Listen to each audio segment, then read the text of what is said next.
Spiritual Chuck here. Notice this lighthouse has 4 levels. 1, 2, 3, 4. Then there's your exodus point. Your plasma toroidal exodus. Got me? This is urgent mail. And the mail is how and why to wake up. How and why. So I'm pretty well convinced that the only way to wake up, because I've talked to a bunch of people on my journey, and most are not awake, and they can't even fathom the information that I'm presenting to them. So the first thing you got to do is we got to go into a dark room meditation, and we have to wake up. We have to find that peace that surpasses all understanding. We have to experience it. Then we experience that courage that's also needed to be able to look at what's actually in front of us. Without that peace and without that courage, I'm going to show you what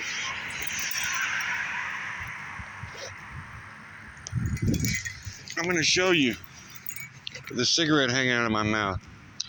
What I show people, okay? And here's what it is. Let's see if I can get it.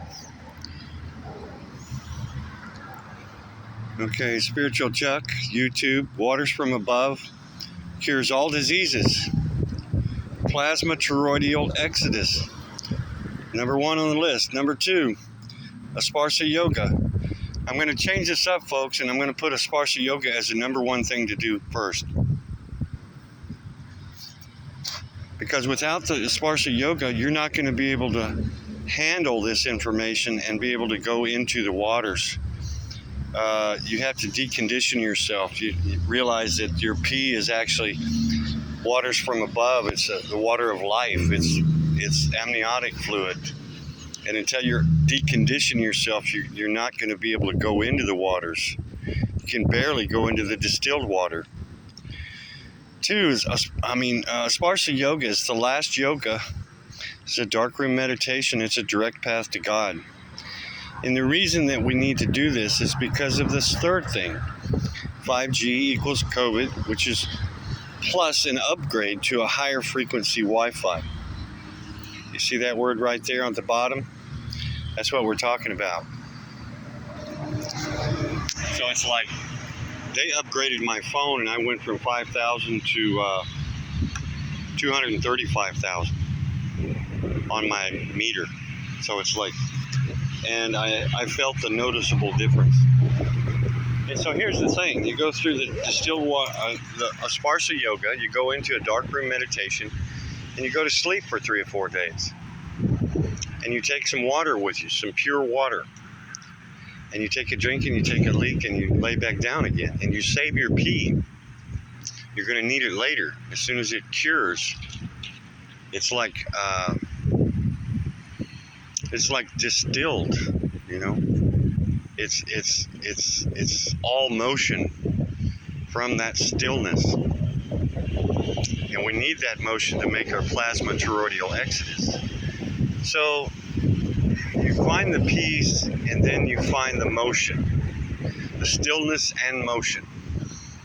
And that's how we make our exodus. But in the meantime, with that stillness, you're able to see what's going on around you, what's obvious. The information has all come out. It's all out, but if you can see it or not, if you can get past your conditioning. And I say that darkroom meditation cures all addictions. And it's not just addictions. Like, I'm not worried about the cigarettes any more than I am about my thinking. You know, my thinking is addictive in nature. It doesn't matter what it is. If I do it today, I'm going to think about it and want to do it tomorrow. You know, it's like my mind is of an addictive nature, and so is my body. So it's like they're not going to help me get out of the addictions. It's all going to be more suffer and succotash. I went to AA for 20 years, but I really had one moment there where I decided to quit drinking.